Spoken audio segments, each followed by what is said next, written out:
Welcome to Holopon Solo Sagas. So, today we're going to start our campaign of playing solo Cyberpunk.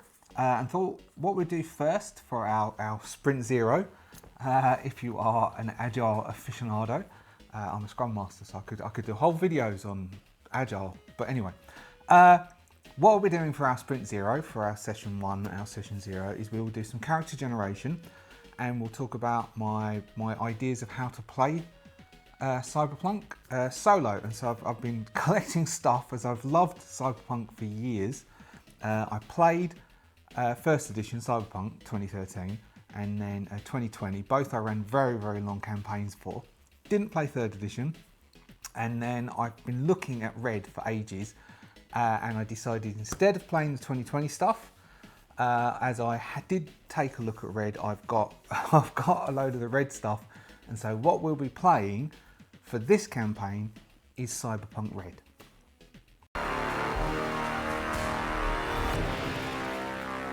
So as I said, I've been playing Cyberpunk for many years, so basically since it first came out, and I've been collecting bits and pieces to assist in playing solo since I've begun my solo RPG journey, and this is now the culmination, is that the right word, of all of those processes, and we're going to start this session. So I haven't even, in Cyberpunk Red, generated a character yet. This is all new. So what my premise is for playing this solo is I've been thinking we will have 3 characters.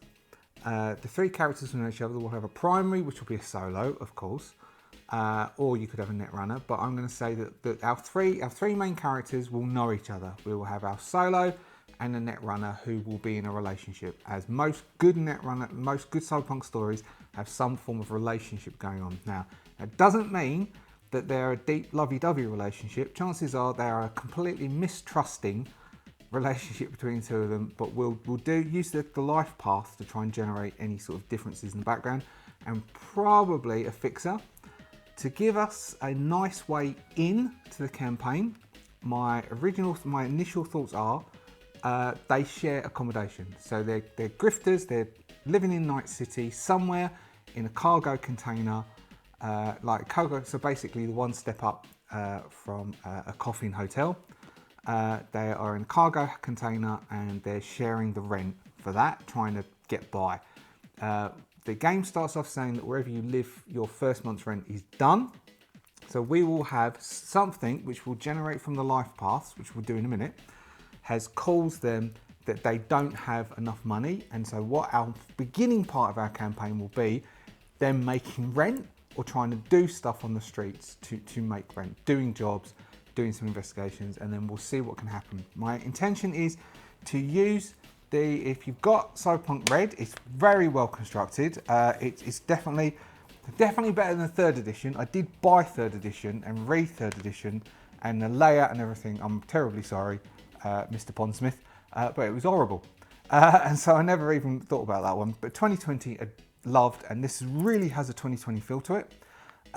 Really to the 2025, but much more. So what it was basically, I was reading, and the advice was that Cyberpunk Red is a simpler, cut down version of 2020, and 2020 was a bit complicated in bits, and it worked fine. Netrunner in particular, I'm looking forward to us doing that, which is why we will have a netrunner. Anyway, the book goes through running a game or a campaign or an adventure using a beat system, which you'll notice in lots of fiction, particularly television and films, where you have a hook to bring you into it.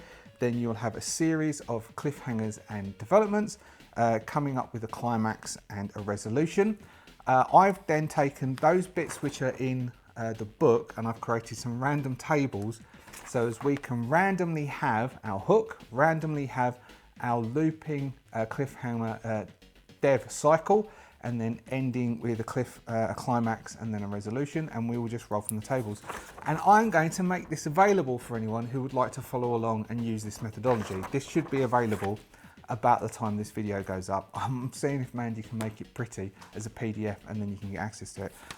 You might think that I'm doing this to try and get your names on a mailing list so as I can then use them for the future to be able to tell you when I've written a book or something.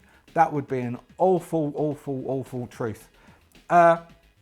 Anyway, So but before we can move on to try and use our beat cycle, before we can move on to explore the gritty urban reality of Night City and plug in as much cyberware as our humanity will take, we need to have our characters. So I'm going to do a character using the complex life path generation, which will be our solo, and then we'll probably do our netrunner, and I'm thinking most likely a fixer using the edge runner technique. Within the core book for Cyberpunk Red, there are 3 ways to generate a character.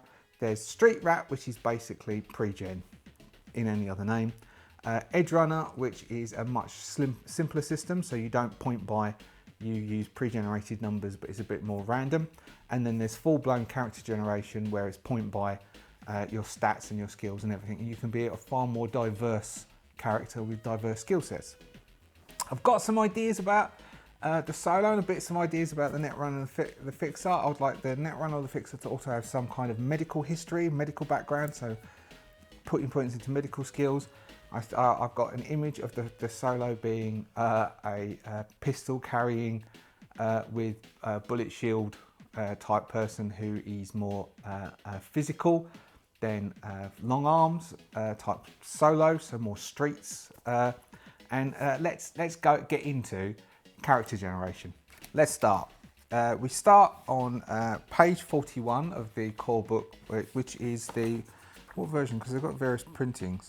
I'm using the 4th printing. Don't know if that makes much of a difference.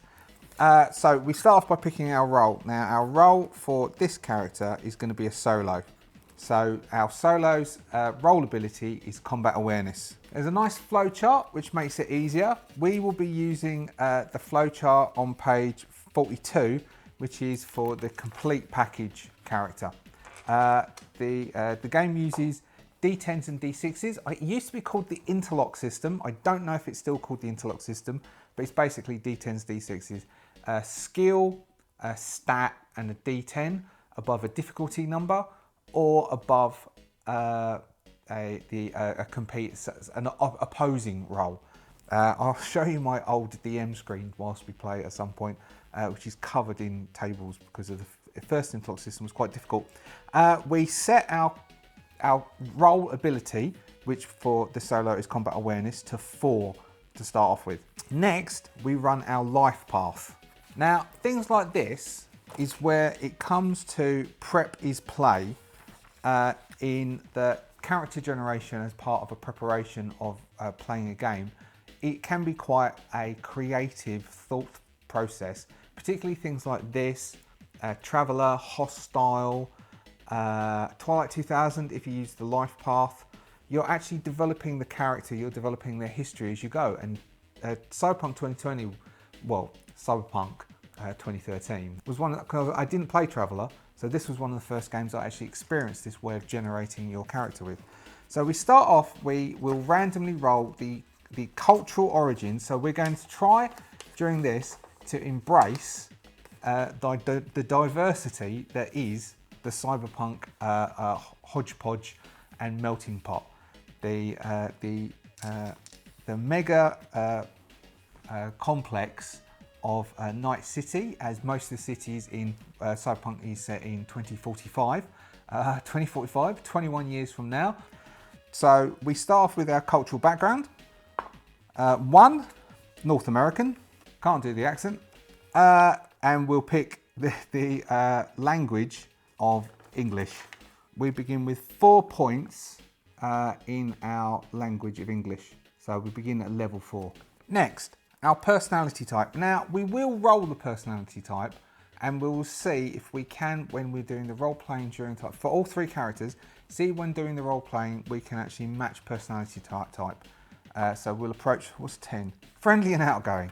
All right, well, that actually does match how I see myself. I don't know if everyone else does. Next, we have clothing style. We'll roll 2d10. The first one is clothing style, second one is hairstyle. 9 and 6. 9, it says nomad leathers. I don't know, I was hoping for leisure wear, to be honest, because I visualise this person as leisure wear rather than nomad leathers. What's the 6 for hair? Striped. Oh yeah, I'll go striped. I don't mind hairstyle being striped, but I'm going to put leisure wear. Now, one of the cool bits is there is free download supplement for, I think it's for the Chromebook, which is aptly called Chromebook Plus, where it does basically give you a picture representation of what they mean by a lot of the styles, which is quite cool. So I'll probably put up there what Nomad Leathers is, and then also what leisure wear is. And so that's the difference within here. And when we mention different things, I'll see if I remember and I'll find the pictures and I'll put them up so you have some sort of visualization. There's massive amounts of picture visualization material, which really sets the scene. There's the same advice as there was in each of the editions about playing music and the type of music to play when you're playing with the group. I, of course, can't do that because there's copyright infringement if I'm doing it via this, which is a crying shame, but still. So we've got striped hair and wearing sort of leisure wear. Leisure wear being that picture as I showed you, and so it's more hoodies and stuff like that. Though I am normally like basically what you see here is what you get, even at work. I to wear t-shirts and jeans. I have some 511 Coyote combat boots I wear, but I often wear hoodies and stuff, and so, you know, I guess this character has more hair than I have, but this is where I'm coming from. D10 for affections you are never without. 10 strange contacts. Oh, okay, yeah, I can go strange contacts. Strange contacts or cyber eyes. Maybe just fashion wear. I'll double check when we get to fashion wear. If we can get fashion wear for strange coloured eyes, that would work. All right, so now we're more onto our character. So we know what our character looks like, and based on the fact that Cyberpunk is style over content, I completely dig starting off by how your character looks. So how you visualize your character, and I would say that with lots of other solo role playing, if you can visualize what you think your character was. So in one of the supplements, I can't remember if it's in the 12 Days of Gearmas or Black Chrome Plus, there is a backpack that you can convert into a bulletproof shield. So basically it will, once you've got it in your hands, you can activate it and it will become a shield. So it will harden and become a shield that you can then use. I can just visualize this character with a single, like a one-handed weapon, using the shield and being very mobile. That's why I thought leisure wear, and that's why I was thinking more sort of a lean athlete. Basically, you know, how you visualize yourself. Which is, I'm fine funny. So with that sort of thing, and so starting with doing your fashion sense is very much in line with the Cyberpunk ethos. So what we have now is our motivation and relationships. So we have 2 tables again, all table generated. What we value most and how do we feel about people. So what we value most, how we feel about people. 8, power. So we value power most. So we don't like being told what to do. We don't like being controlled. We like to know we're always independent. We're always mobile. Although we may be in a relationship, we're choosing to be there. No one's tying us there. We move on when we're ready to move on. We don't like bosses. I can dig that as well.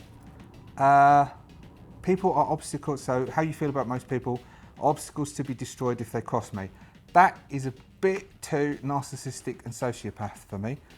I don't want that. 1, I stay neutral. That I can more, I have feelings about people. That I can see for this character. Things you value most. What valued person, most valued person in your life. 9, a personal hero.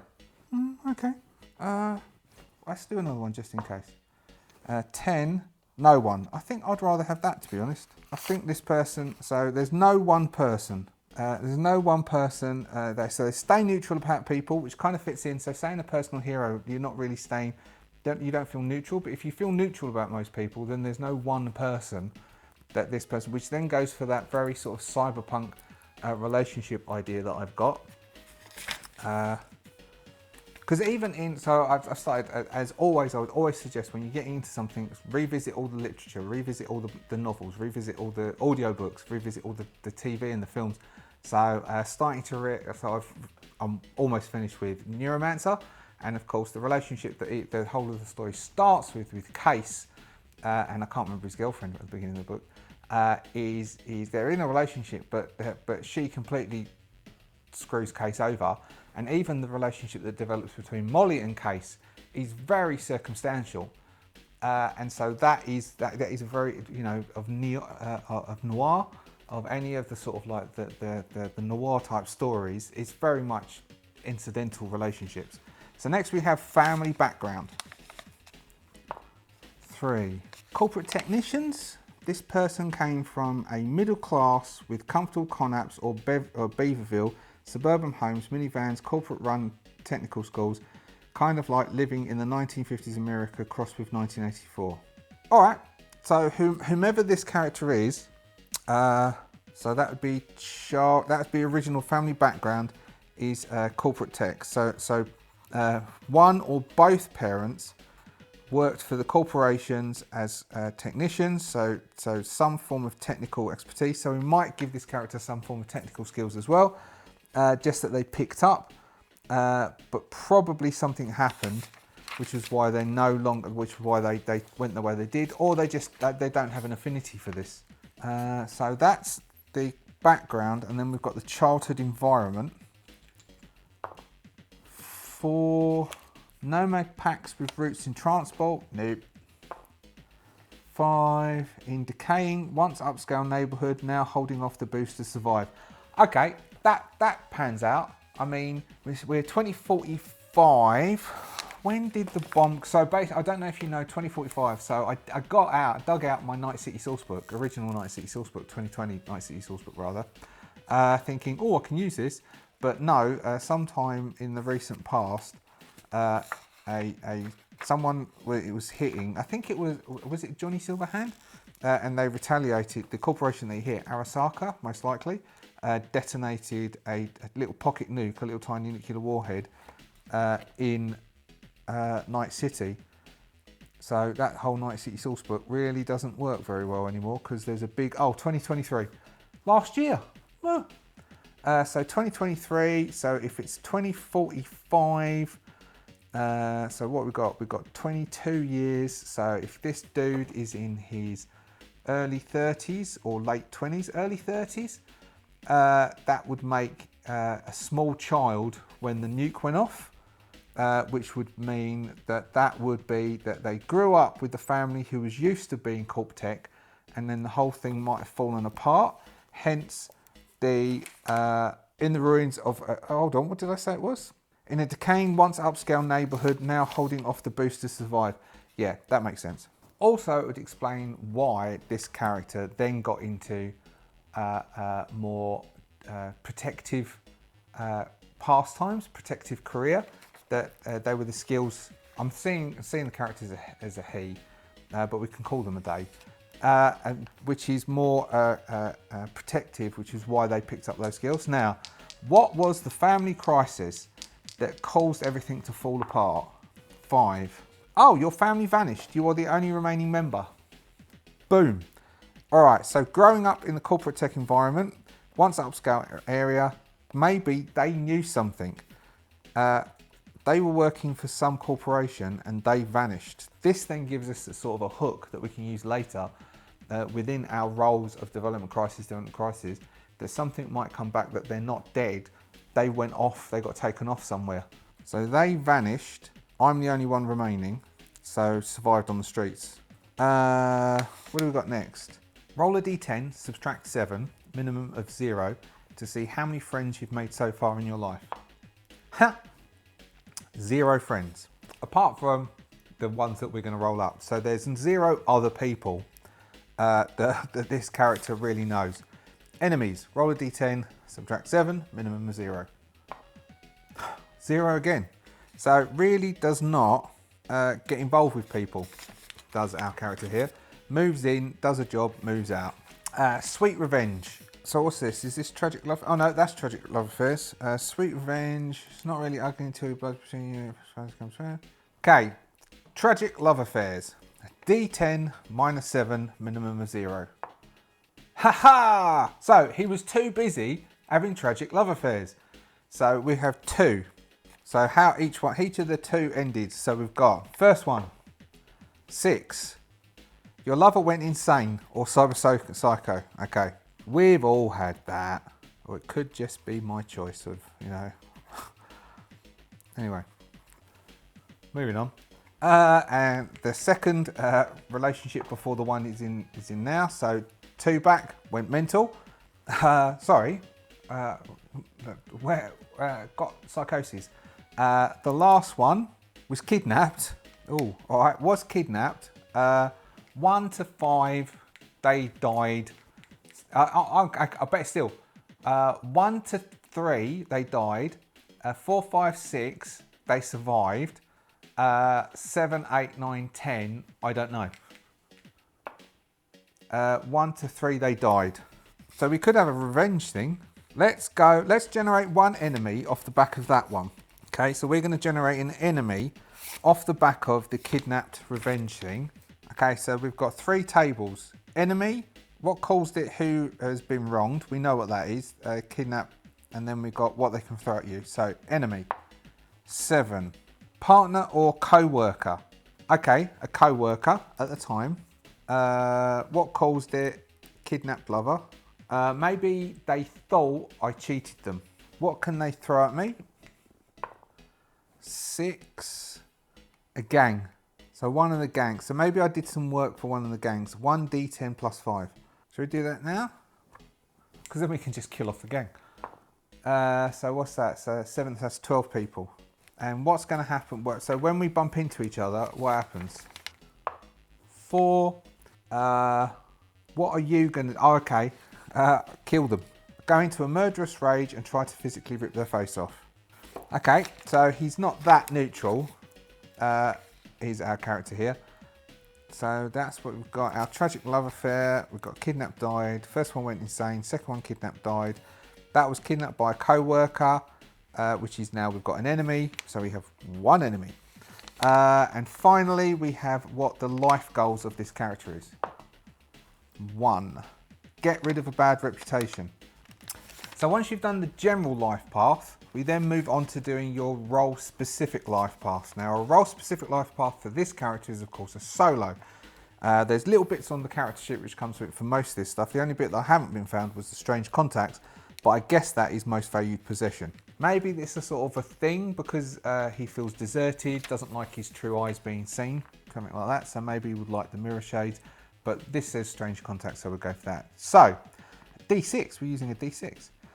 So what kind of solo are we? D6 to work or work with your GM to choose. So let's see what comes up. 6. Assassin Hitman for hire. I don't really like that. Out of all of these, I would go street muscle for hire. Not really a bodyguard. I don't like local vigilante for hire. I would prefer that this character is just street muscle. So basically, you're a fixer, or you're a net runner, or you're a low-level rocker boy doing small gigs. You would basically hire this character to basically just hang around with you. So it's not really a bodyguard as such, so it doesn't do all the bodyguard stuff, but it's just street muscle, so someone to turn up and look tough. That then would tie in with the gang and whoever this person was, co-worker who employed them. So co-worker, maybe we were both employed by someone. They think that I screwed them over, where really I didn't. So they then kidnapped my loved one at the time to get revenge. It went bad, they died, and now there's a bit of animosity. They're obviously avoiding me. If they've got 12 people they could chuck at me. Well, as far as I'm aware, they're avoiding me. But if I meet them, I go a bit mentals. What is your moral compass like? D6. So this is for the solo part. A 5. Willing to bend the rules and the law to get the job done. Who's gunning for you? Oh, hold on. No, we've got next one is what's your operational territory? 4. The territory of a single corporation. territory of a single corporation, the whole city, combat zones, corporate zones, the territory of a particular fix, wherever the money takes you. I think wherever the money takes you. I like wherever the money takes you. And who's gunning for you? 2, a booster gang you may have tackled earlier. But that's that co-worker's booster gang. So it's not one of the big name booster gangs, it's just a low-level gang with low-level resources, whoever they are, but they're sort of low-level mooks who are low-level coming. So now we'll go back to our flowchart. We've done the life path, we did both that and the role. We've picked our cultural language and we stuck 4 points against it. Next, we will buy our stats, page 72. So we have 62 points for stats. The advice is stick 6 in everything and then juggle it around. We're going to stick reflexes to 7 to start off with. Reflexes should give us the ability to dodge stuff, I think. There's that. No, reflexes initiative, dex. So we'll go reflex and dex to start off with, because dex is martial arts, evasion and brawling. Reflex is pistols, dex is dodging and martial arts. So we've boosted those 2 by 1 point. We can then, let's see, we will reduce our intelligence by 1. Or actually, I'll just do this and then I'll tell you what I do afterwards. So we ended up with an intelligence of 5, reflex of 7, dex of 7, tech of 4, cool of 6, will of 6, luck of 6, move of 8, body of 8, empathy of 4. There needs to be a maximum of an 8, a minimum of a 2. The overall max, so body can go up, reflexes can go up, but your normal is between around 2 and 10. 10 is like athletic, super duper, top, Eddie Hall picking up, deadlifting 500 kilos. He is probably topping out above 10 for supplemental reasons. But we're talking still the physical norm is around those bits. Mind you, when it comes to people who are powerlifters, they apparently have additional muscles that normal people don't have. So maybe he is up in 11 and 12. Next, we do our derived stats, where we have our hit points, where there's a table where it's between your willpower and your body, giving us 45 hit points. We're seriously wounded at half of that rounded up, which would be 23. And your death save is on your body stat, which is an 8. Your humanity is equal to your empathy times 10, which for our person is 40.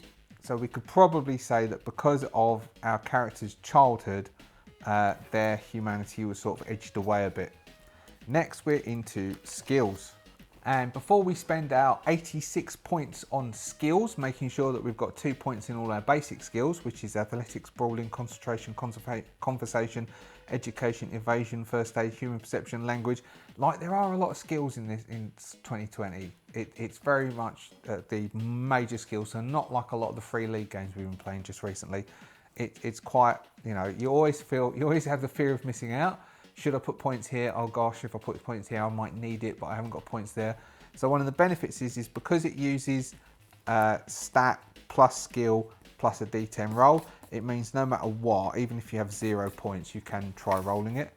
But before we do that, can I say thank you very much if you are a subscriber. Thank you very much if you are not a subscriber, that you've got this far, and hopefully watching me roll up a character, I mean, it's not very difficult, but hopefully it gives you that idea and how you can then build that as your life path and give yourself hooks.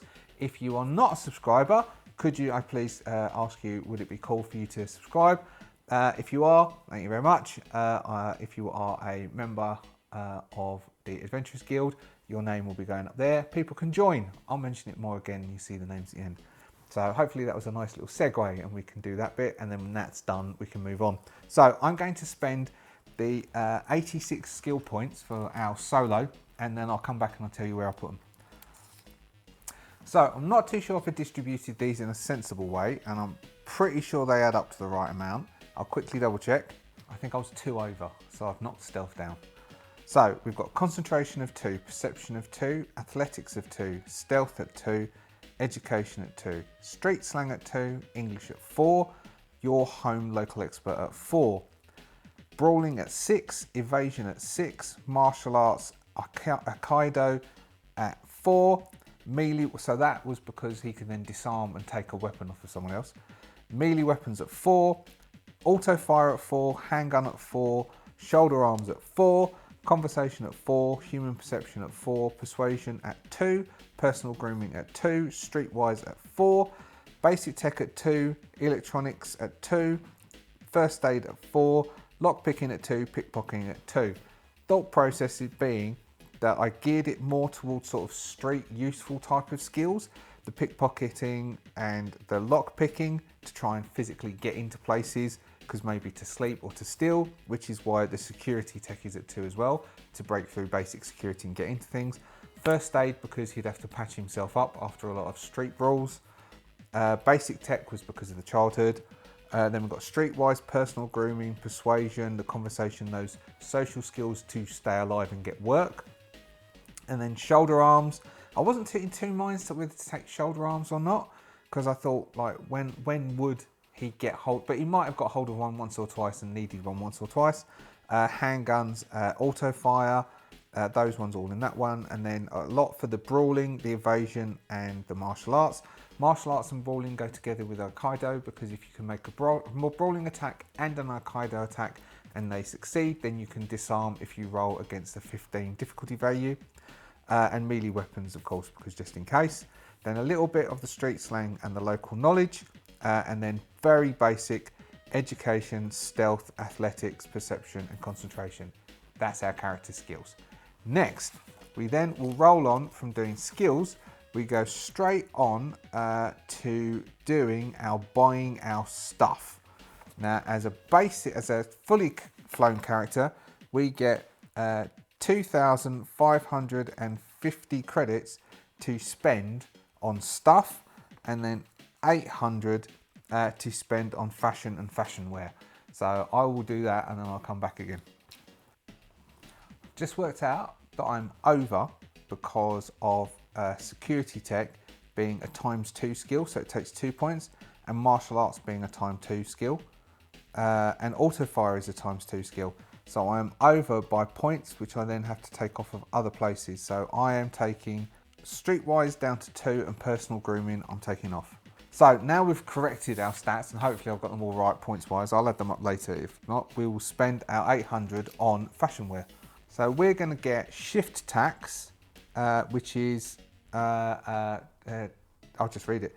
Colour changing lenses implanted into the eyes. A biomonitor. Right, well that whole process took ages, me working that stuff out, and I haven't even erased the numbers. So what did I end up with? I ended up with, I bought a bunch of tops and bottoms and jackets and footwear, standard stuff. We've got an agent. Now an agent is basically the advancements, in 21 years into the future smartphone. It contains AI, but it's not AI as in smart does, sentient being AI. It is some automated systems that learn you. It's ChatGPT 4.0 on steroids. It learns, so even GPT now knows stuff about me and knows stuff about the discussions we've had. I've asked it to remember stuff, so it can learn from me. This agent will basically, it knows the birthdays of everybody, so it will remind you, it will ask you, do you want me to buy something for them? It will check your emails to see if you've discussed anything with them, to see what they like and the things they like. It will look around and say, oh, okay, that band they like is playing in Night City for their birthday. Do you want me to get you tickets? And then you can take them, and then you just say yes, no. But it's not developed a personality as such, but it seems to us like it has a personality, but they're just a whole series of automated systems. The agent. I have an agent, a smog mask, duct tape. So useful. Flashlight, food sticks, lockpick set, because we made our character. I haven't given them the name yet. I'll do that between now and next session. Personal care kit, a small med kit, a small tech tool, and the pack shield. So all that stuff's chucked into the pack shield, which can act as a shield. I got a heavy pistol. I didn't think to get. I've got like 100 creds left over, so I might have a shoulder holster. And we'll send, I don't know, that's probably about 50, so 2, 4, 6, 0. I didn't think of that. a heavy pistol, a telescopic baton, light armor jack, and for the head, light armor, but that isn't a helmet. I'm imagining it as basically it's a heavily padded hood that's flipped over, pull the strings. I vaguely recall, I think it's Molly pulls a hood up, a hoodie. I can't remember, but I'm pretty sure she does. So it's hood, and we've also got shield, which is the pack shield. So that's stuff. We've got cyberware, implanted knuckles, so big knucks, shifting eyewear, and a biomonitor. The biomonitor will feed into the agent, so if we can ever afford trauma team protection, then that can let them know. We've got a chipware, we've got neural link setting because I want this character to save up for speedwear because we couldn't afford it straight off. Chipware with a tactile boost chip. Now tactile boost will allow the character to put their hand on the surface like the floor or a piece of things and then feel the vibrations to be able to detect motion within 20 meters, which is quite cool. I like that. I was reading about that and I like the imagery about that, and I think that's everything. Housing is container is a container. Rent would be $1,000 a month, and the lifestyle level is generic pre-pack, so not kibble, but generic pre-pack. So trying to be healthy, basically. Oh, and a contraceptive implant because of the whole being neutral. No one's really that special, so I would assume this person would get a contraceptive implant.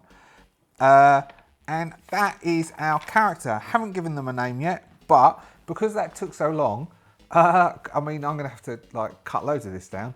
What we'll do is I will do the fixer and the netrunner off screen, and I will introduce them to you next session, where I will tell you where in Night City we live. I'll go through all those relationships bits, and we'll kick off the campaign next session with whatever we will roll randomly, what the hook is from the beats cycle, and we will run through that. So what my imagination is, from next session we will run solo using a beat cycle and rolling using a series of oracles, including mythic, as we run through. And then as we get more used to it, possibly the second adventure, we will use the black streets, Cyberpunk Red, which I have purchased but I haven't read, and we'll steal bits from different stuff to try and pad stuff up. That's the plan for this campaign, which I am incredibly looking forward to. And as Mandy says, are you ever going to read anything apart from that rulebook? Probably not. So, thank you very much. Hopefully this was all right and entertaining, and some people will have watched it and enjoyed it. Not the normal fare, but we're just setting up Sprint Zero. And we will continue the campaign next session. Thank you very much to subscribers. If you're not a subscriber, please consider subscribing. If you would like to support the channel, you can join the membership, as these very wonderful, wonderful folks have. I very much appreciate all of you. Thank you very much for your comments and for the community we are building. It is very exciting and I am very, very grateful. See you next session.